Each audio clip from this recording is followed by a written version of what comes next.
Hello and welcome to another episode of Connecting with Kinetic. I'm your host, Jake, and today I'm joined by Ryan Solomon, the founder and CEO of Genfinity, which is a digital media organization focused on providing education and engagement in the Web3 space. Genfinity is also one of Kinetic's lovely partners. Can you tell I was reading that? A little bit. I try to be artful, but I think it might have been obvious there. How are you, Ryan? Oh, I'm good, man. I think the last time you and I did an interview was about 2 years ago. So this will be a good refresher. I know you've been super busy, and here we go again, dude. I will say, the first one that we ever did, after doing like a ton of these types of interviews and stuff like that, like it was one of the most entertaining ones ever. You actually had me like laughing as a person, not laughing as a robot. Like I'm trying to converse with you, ha ha ha. That is something that's very surprising, especially when you deal with like creatives in the Web3 space. Is a lot of them are boring. A lot of them are really boring and really serious, and we're in such a loosey-goosey, wild space that I don't know how anyone can take it that seriously. Well, I mean, I think extracting out, I'm sure, I mean, you've interviewed developers, and developers are fantastic, and there's just a wealth of knowledge up there, but it's like, how do we extract this out in a way that doesn't sound like it's written in a manuscript? Because like at the end of the day, like there's super technical thinking people just don't, and this isn't the case all the time, but I think some of the time it's just like, how do we come down off the mountain and talk to us normal people who don't think like with an IQ of like 145, you know what I mean? Yeah, you gotta keep the info dump to a minimum, because it's not interesting. And I mean, as far as I'm concerned, I'm not learning anything. My brain shuts down if somebody just starts info dumping at me in the same monotone voice, which happens a lot. So for people who may not know, for context, this guy Ryan, he does a lot of interviews. He interviews a lot of people, believe it or not.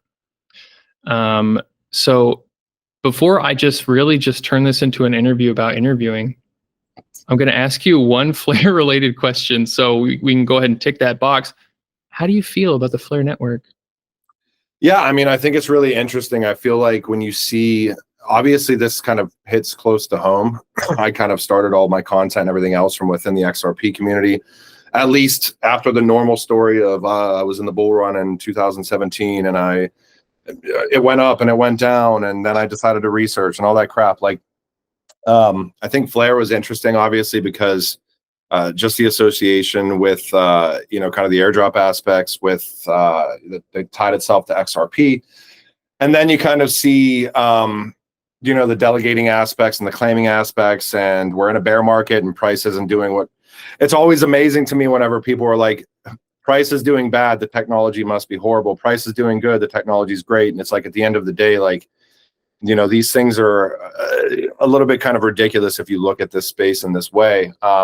I feel like it's really kind of refreshing to see the infrastructure that has kind of been laid, starting to, at least right now, I would say over the past, let's say, handful of months, you really start to see not only the technological infrastructure, but like some of the foundations of like products and platforms, like similar to what you guys are doing with Kinetic, with the borrowing, like the DeFi aspects that are kind of necessary for any like flourishing ecosystem. So looking forward to, I mean, the value prop at the very beginning was, non-smart contract, type assets coming on and playing around in DeFi. I still think that's a massive value proposition. And the FTSO stuff is really interesting. There's a lot to kind of really unpack there for a lot of people. And I feel like the infrastructure is kind of in place now, and it's kind of like really going to be cool to watch how the ecosystem develops in the future. Yeah, I mean, I wasn't always part of the Flare community. I've said this multiple times. I'm fairly recent, right? I didn't discover it on my own. I got involved with Kinetic and the company, and then started learning more. But I will say, as far as the communities I gravitate towards, I love a network that's doing something different. I love a network that's a little weird. Maybe they don't fit every mold. So yeah, that's something I appreciate. It's a lot easier to identify a network, because there's just a lot of chains that are like, hey, we're EVM compatible. Our TPS is high. We have fast transactions per second, and we're EVM compatible. That's Yeah, really cool. Yeah. you should buy us because there's only 300 like us. Yeah. No, it's interesting. I mean, I really am a huge fan of kind of the cross pollination type stuff, as I'm sure you know. I do think Flare does some unique things that are probably going to change the mold a little bit throughout the space. I don't know. I feel like it'll be really interesting to watch what shakes out with a lot of different aspects in play, whether it's like regulatory clarity aspects or utility aspects, what's actually being used, what actually needs to be used, what aren't we thinking about right now that will be used or need to be used 5 years from now. I still feel like we're that early in this space. So I think that's kind of why we're all here, is we just kind of, sometimes it's exhausting, but we certainly are on some sort of a ride. So yeah. No, yeah, I often call it the energy tornado. It pulls a lot of different types of people in. Something you touched on earlier that I've been thinking about since 2 minutes ago is why has every single person I've talked to and said like, okay, what's your background, said that they got into crypto in 2017? Yeah. Like what's with that specific year? Are they all lying? Are they making it up? I didn't get into crypto in 2017. When did you get into crypto? I think it was like 2018. Yeah. And by getting in, it's just like buying. Yeah, I didn't get in anything until like 2020. yeah, it's a good point. I mean, I guess then, no, I don't know, because I think I started actually doing research in 2018 at some point. I feel like maybe most of the people that were here in 2013 have already made the money and decided that they're going to move on to do something else, or I'm not talking to them, I guess. Yeah. or they're like in bureaucratic positions within some of these ecosystems, and they just really don't interact with the community as much anymore. They're in like more of like power seats behind the scenes. I don't know, but yeah, I I missed feel like we'll out. have the same story being told in 5 years, and everybody you ask that's in crypto is like, got in 2021 or whatever. So okay, great, but like, yeah, I mean, and as well as I do, dude, that like a year in crypto like ages you like 5 years. I mean, I wasn't bald before I started in crypto, and now here we are. So yeah, It takes its toll. It's like the or hyperbaric time chamber in Dragon Ball Z, where it's just like it just goes so slow. Like 3 months, like I've had 3 month stretches in Web3 that legitimately felt like a year. Like just I like, feel like oh, that's changed though. I feel like that's changed recently, like over the past 6 to 9 months. The days, at least for me, I don't know if it's the same for you, but like they just seem to be absolutely like flying by at breakneck pace. Like I'll start working in the morning, and then I'll look up at my computer and it's like 3 o'clock in the afternoon, and my kids are about to be coming home from school. And it's like, where did this day even go? How much did I get accomplished besides meetings about other meetings? Like, it is. no, it's kind of both. Like the day to day is fast, but then I think back on like what the last 3 months are like, and I'm like, what? Like a lot happened to me personally, not just like in the market, because like I'm not one of those news fiends, and luckily there's a lot of people that are just like so like zoomed in on that they just tell me things that happen, and I don't have to look into a lot of it myself. But getting to my main thing, which is just asking about interviews, because I think it's interesting. You do a lot of them. What is the last thing that you heard during one of your interviews? This can be your guest or somebody who like popped in on a Twitter Spaces, whatever, that made you smile. I think it was yesterday. I mean, I feel like there's always, I feel like since I've done so many of them, like a lot of the stuff I feel like I'm like desensitized a little bit. Because if like a few years ago in this space, the type of news that we see on almost a daily basis with like institutional adoption or whatever it is, it's so far, beyond what we were seeing even on a weekly or a monthly basis, 4 or 5 years ago. And in the space that you actually were in that space yesterday, where we were talking about, a different network. We were talking about Hedera, but we were talking about Hashinals and, entire kind of our digital lives can literally start existing on chain with some of the technology that's being built. And it's not just like, oh, I'm going to go onto this dApp and play in this dApp and I'm using the blockchain. It's like, no, like when you really kind of dive deeper in and think about the technology that we're kind of witnessing in real time, and they might seem like really small changes that don't affect anybody. All of those really small changes like lead up to literally our entire lives kind of changing. And it's the stuff that we're going to interact with every single second of every single day, for the most part, will be tied, at least I believe, kind of directly into like this technology that we're kind of witnessing, along with the other technologies that are kind of converging. So not just DLT and blockchain, but the ways that other things are going to interact with DLT and blockchain, I think is going to be fascinating. So that was, so yesterday I think was one of the things that actually made me like go like, wow, like I didn't think about it that way. This is, and that stuff happens every once in a while where your mind kind of consistently gets blown. So.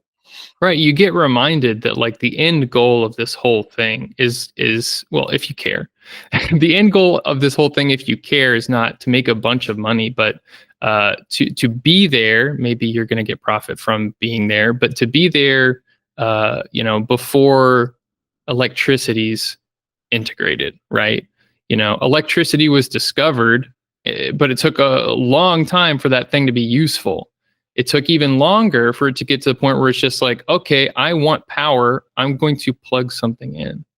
And we're seeing that process happen pretty quickly, getting to the point where it's like, okay, this is a system that we can use to help people. How do we get to the point where we're just plugging in, where it's just electricity? Yeah, and it's just crazy. I feel like we're still so early that even if you look at Bitcoin, what that kind of did for, peer-to-peer payments without the need for an intermediary. And we're in 2024. That was 2009. How many people were using crypto for peer-to-peer payments? Even though the technology is like amazing, it's like we're still so early that I feel like there's little portions of like killer apps, but I feel like we haven't had any sort of a killer app type moment in crypto yet. It's super speculative. I feel like the killer app will be something that literally everybody uses in some way, shape, or form, and we're just not there yet. But I feel like I don't know. I feel like it'd be stupid to think that we're not going to, at some point we're going to get there. And it's like all of this, I don't know. It's crazy because we've seen so many shifts to what the narratives are. I mean, the AI stuff that's happened over this past, handful of months to a year. Last cycle it was NFTs and then DeFi and then NFTs again, and then not even metaverse, but just trailers of metaverses, and everybody was like, "Oh my god, I'm going to invest so much money into this trailer." But yeah, I think we're growing. Hopefully, we don't just like keep cycling into. I mean, you touch on a good point, which is there has been a lot of spinning our wheels, right? Just being like, what are we doing? Can we go back to that thing? Can we hype this thing up and maybe get some new liquidity in? Yeah, sometimes it feels like a bit of a hot potato, but it does feel like, we're starting to learn a little bit, and we're starting to actually be like, okay, let's get some stuff together. But there's still a lot of growing that has to happen in this space. What's the last thing you heard that made you groan? oh my god, dude, I don't know. It might not be the last thing I've heard. I think it's just looking. Well, I try not to even really pay attention to like looking through Twitter threads and anything anymore.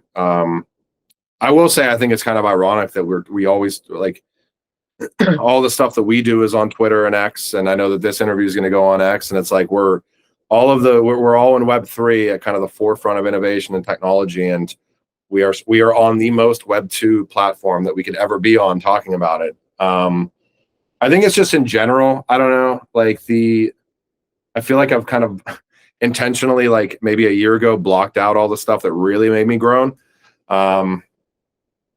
But yeah, I mean, I wouldn't say grown. Okay, so I guess to think of an example is like, and this is nothing against like Solana, but you have a network that is halted, 10, 11 times or whatever it is. And 75% of transactions weren't going through in March. It's really not that makes me groan. It's almost just like, if 75% of transactions are like failing with people trying to interact with the network or their applications on the network, what have they done right that like only 25% are succeeding and there's that much traction? And then I like look at it and it's all like memes and profile pictures.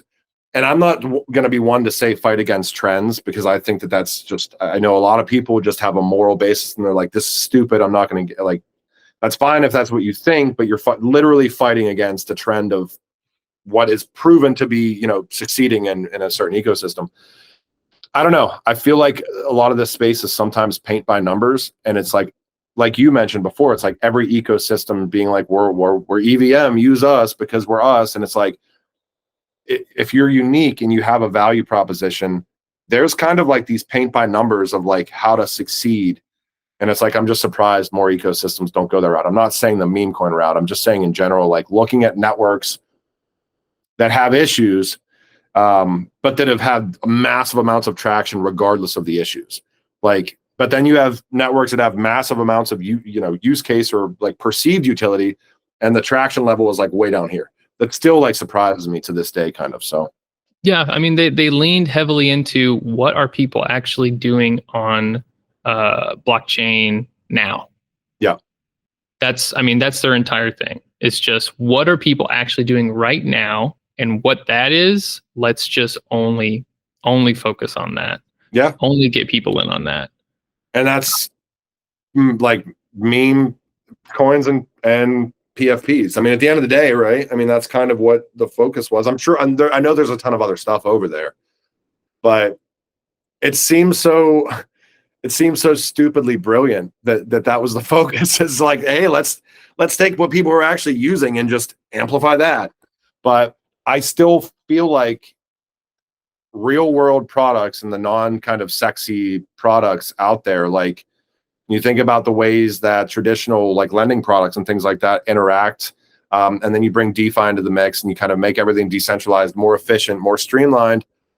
Those I feel like are the products that are actually going to get us across the line for like real, like whether it's institutional adoption, if you add in layers of compliance, or like just in general, I feel like those are kind of the foundations to start really bridging the gap for like almost everybody kind of being here. Because at the end of the day, even though one network has massive amounts of success, crypto is a really small industry, like really small. $3 trillion last cycle was like a drop in the bucket of global finance and commerce. Like, so I feel like that's a kind of one use case out there, but at the end of the day, like these real use cases, some of them may be super hypey or whatever, and some of them may be almost just necessary for these economies on ledgers to like operate.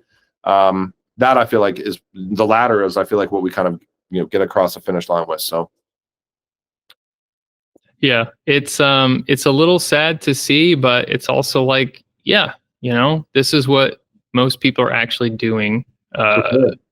Outside of just thinking and being and dreaming and being like, oh man, wouldn't this be cool, or can we get here, or just quietly working. But like what people can see, what people are actually doing, they're leaning into that. And unfortunately, it does paint the picture of like what most people are doing here.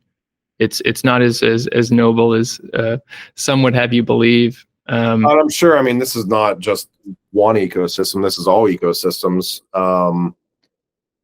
But the bigger ones with a lot of liquidity, like, I mean, I've got to imagine they're kind of like the old boys clubs, like where you've got the same individuals that are behind the same projects. They launch, they make a ton of money. Some of the community members make a ton of money.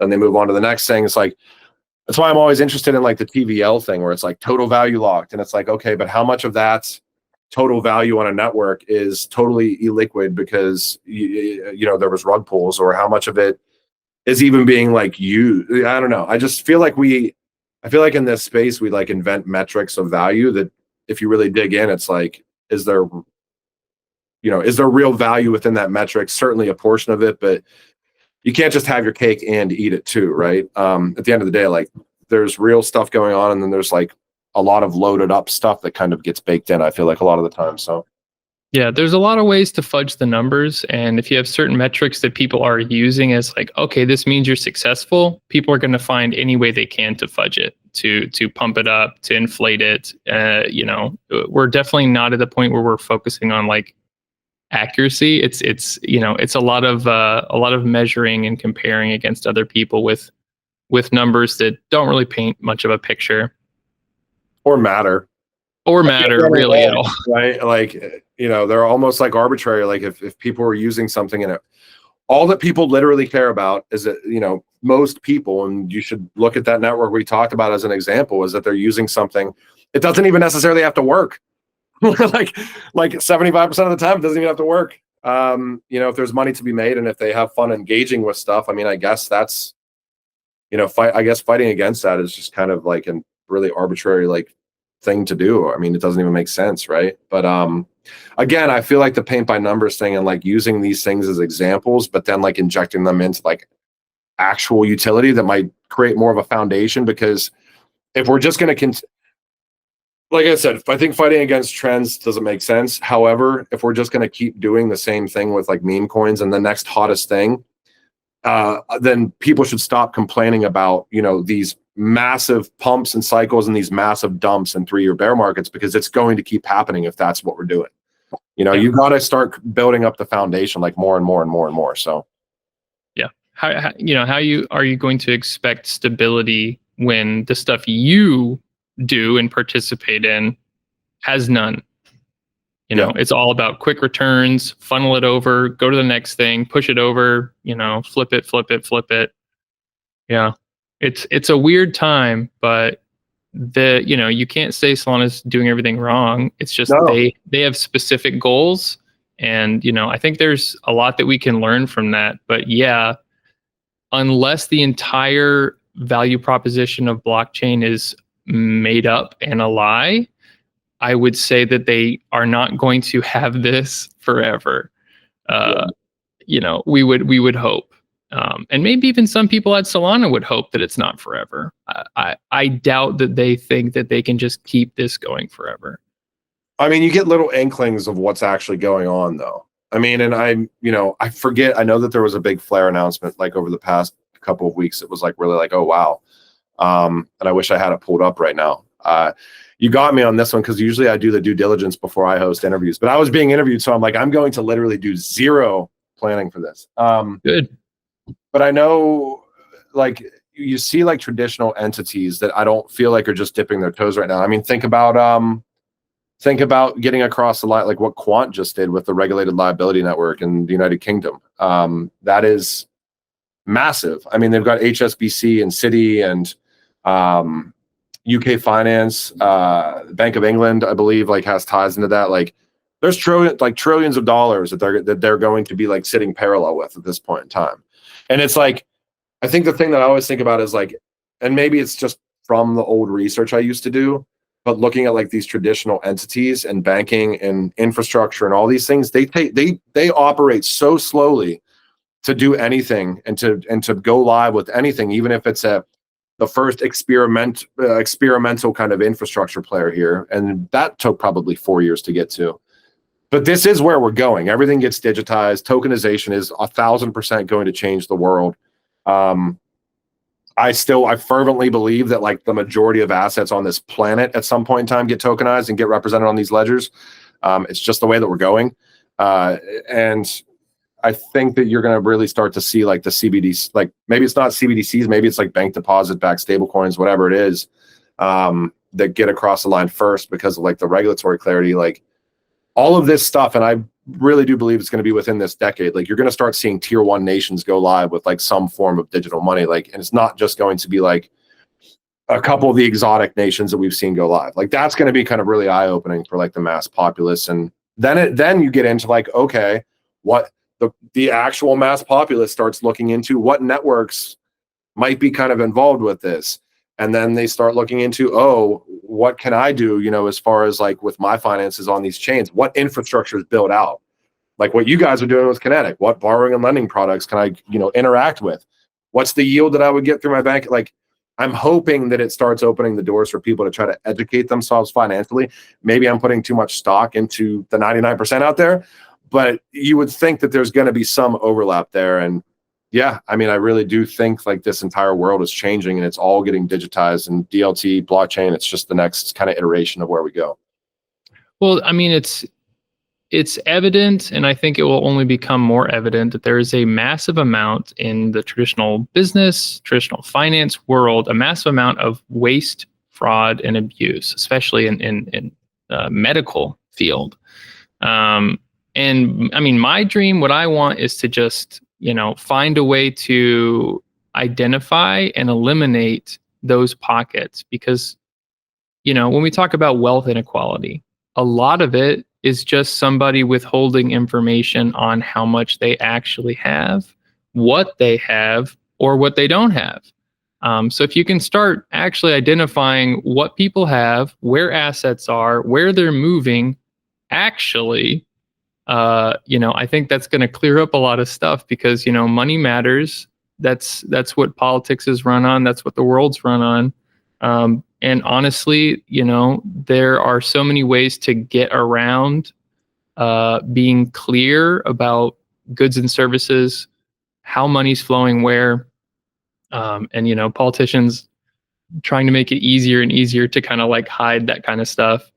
That's what I hope, is just like, people are like, oh, but I don't want the government to know how much money I make. It's like, you don't like taxes. I get it.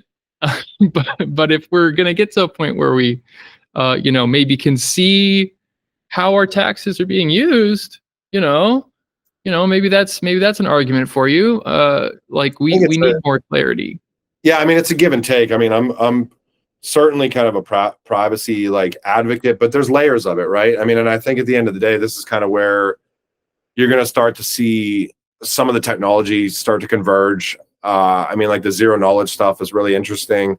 Like, what's the minimum amount of information that you need to know about me for me to be able to engage with X, Y, and Z things, right? Like, do I live in the United States? Am I over, this amount of years old? Like, there's going to be that stuff baked in, I think.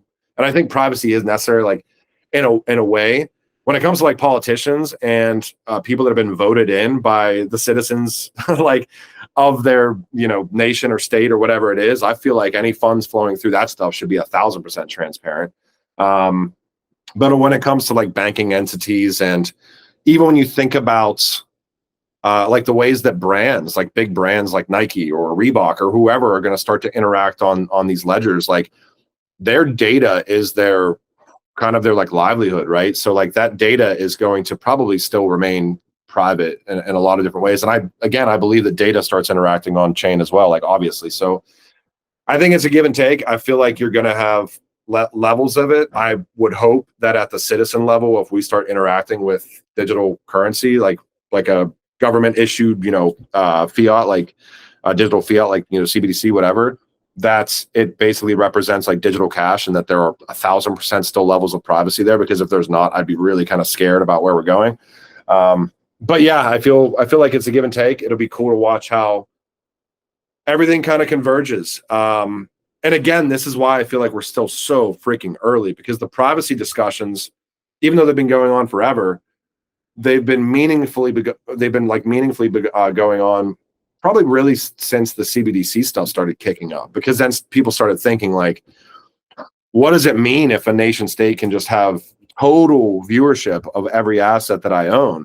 And then you get into like the social credit score stuff, and I'm not going to put my tinfoil hat on, but like, yeah, I mean, it gets pretty scary, right? If we don't have levels of privacy baked in. But yeah, I could ramble on that topic forever. So I mean, it's a good thing to bring up, because I feel like there's going to be so many of those moments. We are extremely early, and I feel that we don't fully understand what the world is going to look like when this stuff is integrated. I mean, we can dream, but outside of broad strokes, like there's going to be so many tiny little light bulb moments that need to happen to get us there, and be like, oh my gosh, that we needed ducks the whole time.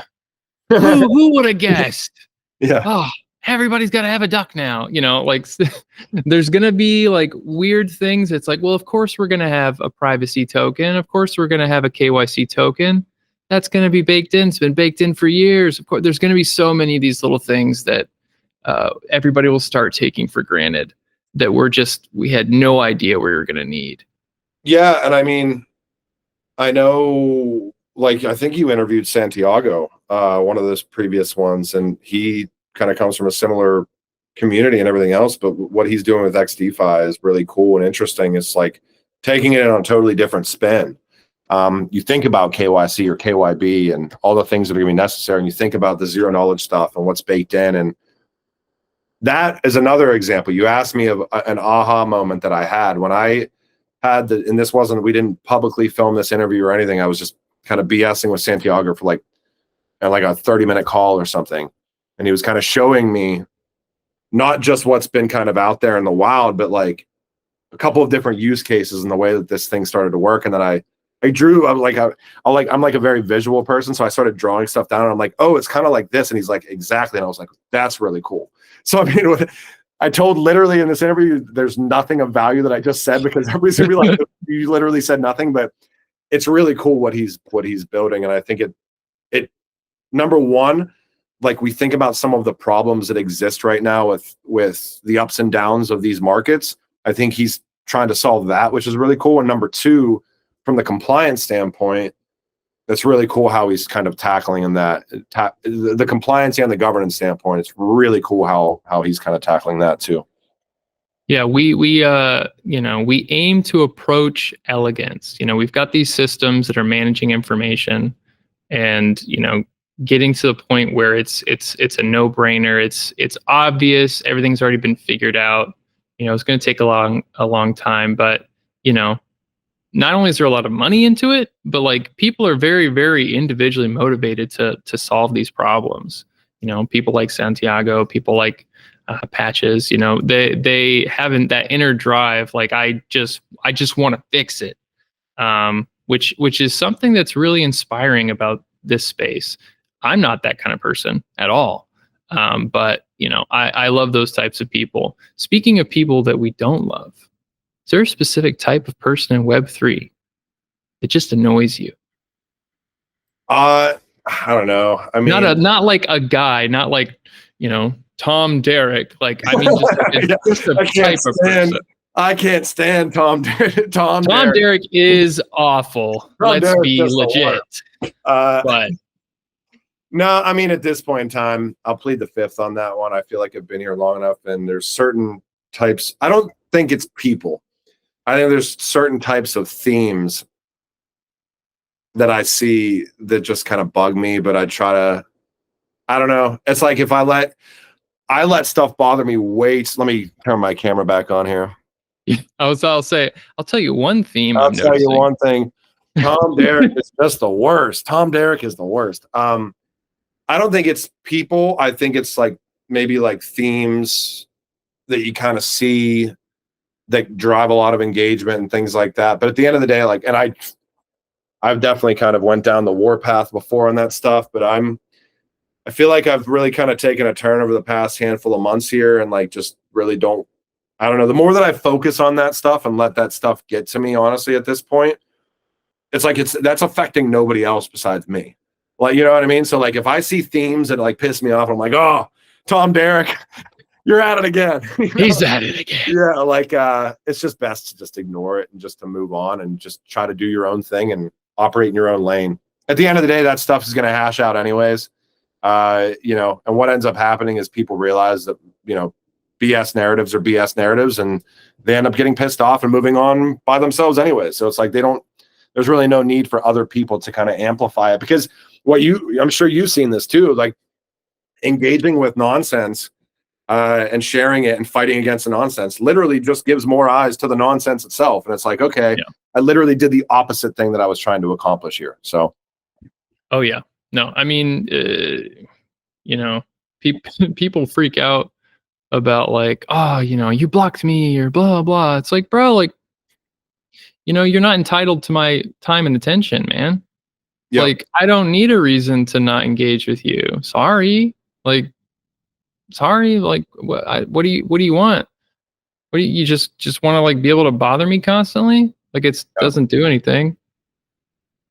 Yeah, it's honestly just a waste. I mean, a lot of that type, like even reading the comment section is kind of a waste of time. Like I try to read the comment section because a lot of the interviews and stuff that we're trying to put on, like I'm curious people's thoughts. I wish I could be doing more videos. I think I'm gonna start trying to do more videos again. Like the deep divey type stuff. It's just you've done like these types of kind of interviews, and I know that you've done like some panels and tried to put together some stuff on spaces and all that stuff, and people don't realize like the amount of work, like legwork that goes on behind the scenes to like actually put it on without botting it and doing the the easy way is massive. And that's like where the majority of time is spent, and it kind of sucks, but it is what it is. I feel like there's some valuable conversations extracted out and everything else. So yeah, I mean, it's discussion and communication is one of the engines that like pushes this space. We need to talk to each other. If I was going to pick one type of person that annoys me the most, and it kind of ties into this, it's the people who are 100% convinced that everything's been figured out. And they like, whenever you try to suggest anything, they're like, no, it's done. They got it. It's finished. It's like, there's literally nothing. There's nothing in existence that's finished. Nothing. Yeah. It's like, no, we figured it out. Art, done. That's finished. Did you see those Greek statues? They're really good. Art has been finished. And you see it in every space. Like, there's. Well, I asked a question yesterday. I'm like, I put out a tweet that was like, should I do deep dives again, or is it just a waste of time? And somebody commented, nothing else to DeFi. All we have to do, or nothing else to deep dive. All we have to do now is wait. And I responded back, wait for what? what are you waiting for? Like, and that's it's finished.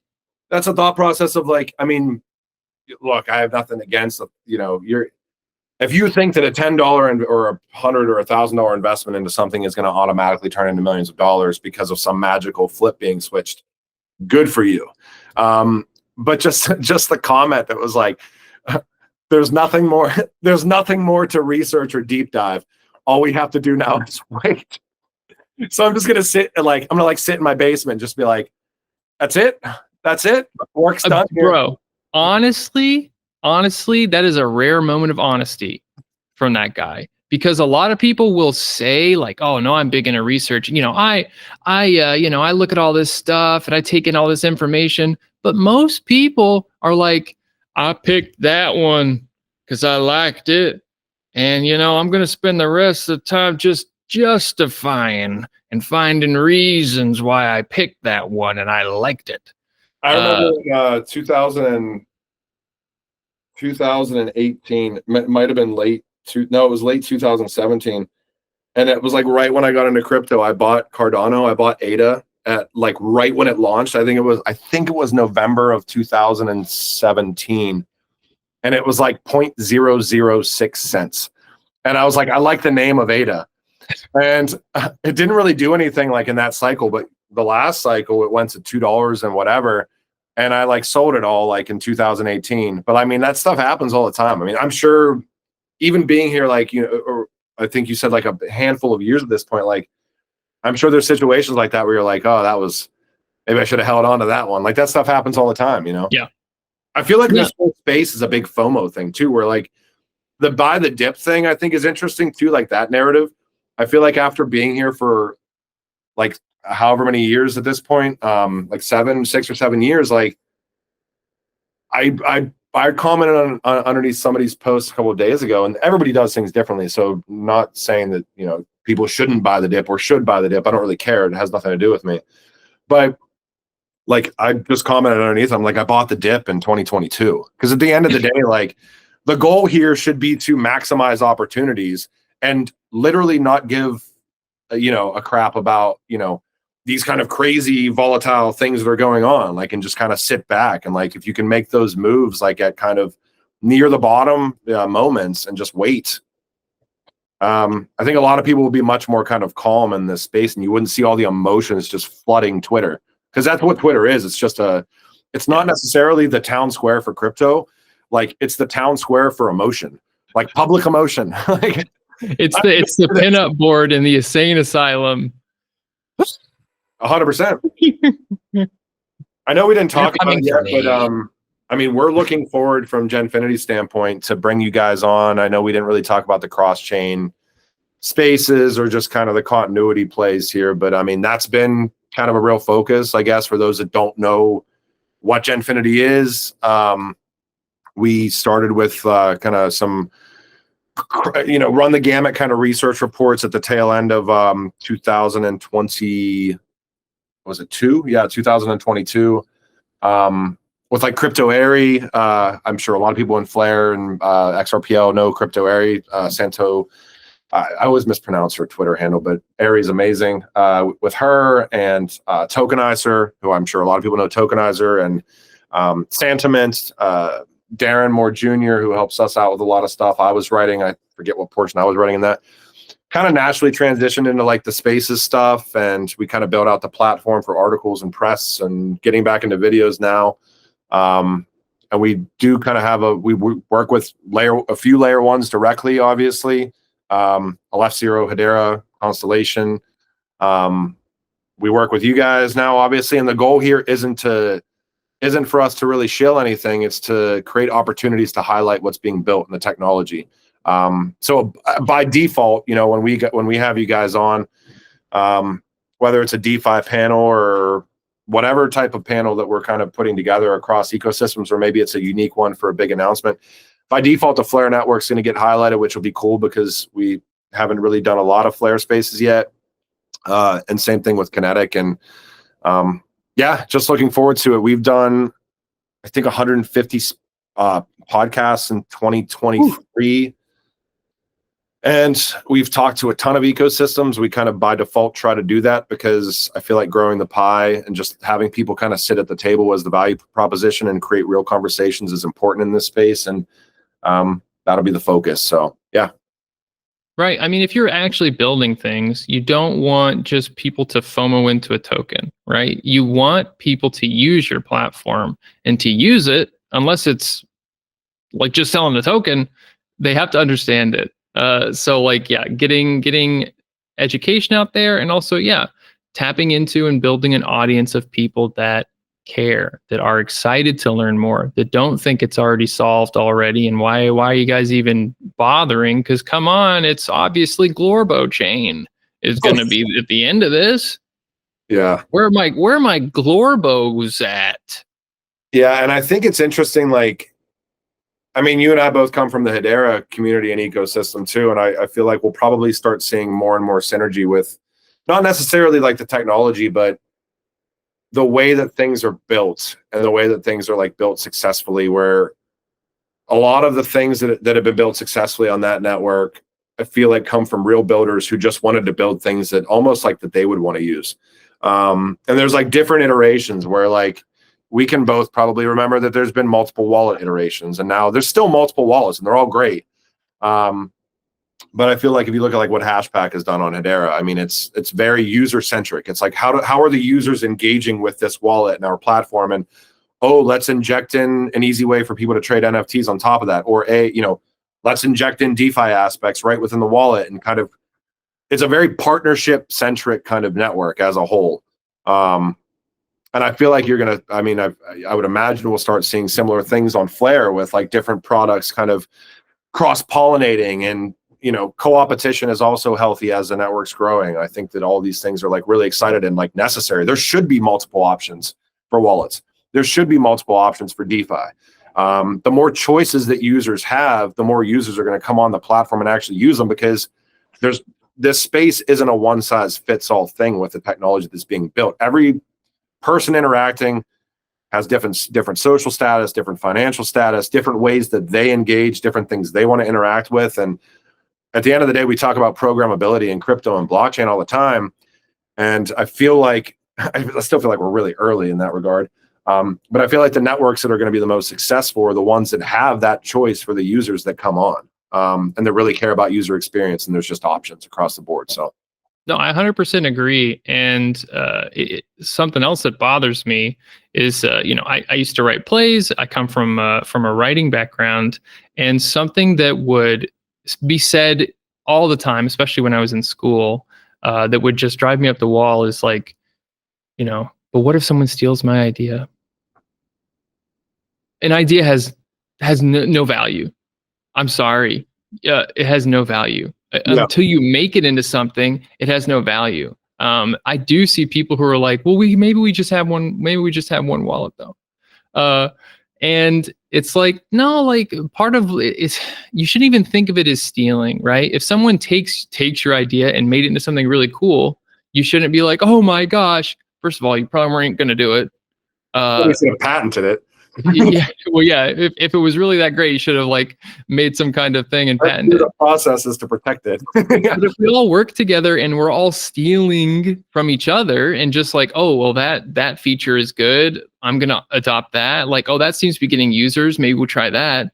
We're in a space where I think a lot of us like there's room to grow. There's not that many people here in general. If we're talking about smaller networks, I don't really know what wallet competition is like on massive networks. But yeah, no, I mean it's good to share. It's good to, look at something else someone's doing successfully and try to do that too. I mean, that's part of growing, not only as a business, but as a technology. I mean, like nothing's ever going to be set in stone when it comes to features. I feel like it's a double. I mean, I feel like it's twofold there with that too, where it's like, I think it's a lack of experience thing sometimes where somebody just has a really good idea, but they've never probably actioned an idea before. And then you realize very quickly that your really good idea, if you actually build it and enact it, it's probably changed 70 times once it's actually built and where it's actually at now. Because just because you have a really good idea doesn't mean that the people interacting with it are interacting with it with the way that your brain spun it up. And I think the second thing is kind of sometimes I think in this space, we still see this all the time, like an overinflated sense of importance, like self-importance. Yeah. But at the end of the day, like the growing the pie mindset, like, the working together and like figuring out ways to interact with different projects, especially competitors, is kind of what drives the full ecosystem together and grows user adoption, like for everybody at the end of the day. I mean, at least that's what I've seen to kind of work. But yeah, it's pretty interesting to, don't steal my idea. At the end of the day, what also is kind of funny within that and ironic, I feel like, is most of the infrastructure that's being built out by people by the time the enterprises actually come in. Do you think that they have Task Force 5 that's working on the best wallet experience? Or do you think that they're probably going to try to buy out the ideas anyways? They're probably going to try to buy out most of the ideas anyways because they have massive amounts of money to do it. Yep. And we want to be bought out. We want to sell out, guys. That's what we want. We can work together to bring more people here. I mean, that's going to make everything better, but sometimes people get in each other's ways and they try to have like weird little rivalries that don't really make sense. All right. Let's end this. I want to be respectful of your time with the most interesting question in any Web3 based interview. I'm sure you're going to love it. I'm sure you're going to be excited about it. Are you bearish or bullish on the next 3 months? I'm bullish in general. Even in bear markets, I'm bullish. Actually, I'm way more bullish in bear markets than I am in bull markets. Just because, I feel like there are better opportunities. But at the end of the day, I would say I'm a perma bull on the technology as a whole, on distributed ledger technology, on blockchain, on the ways that AI and all the deep in stuff we're seeing now and everything else is going to start interacting and kind of intertwining together. I really believe that this space and this technology, as long as we can interact with it and try to engage with it, as long as you're careful and blah, blah, blah, don't invest more than you're willing to afford to lose, not financial advice, all this other stuff. I think this presents the best opportunity to change people's lives than anything we've seen in decades and decades and decades, and probably more so than anything we'll see again. just because it's literally the shift from the internet of information to the internet of money and all the things that tie into that.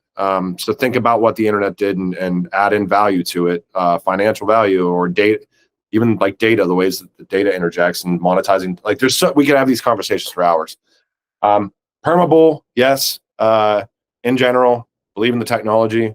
So, and looking forward to hopefully shining a light on it and continuing to shine a light on it. It's a lot of work, but I enjoy doing it. So appreciate you having me on today too.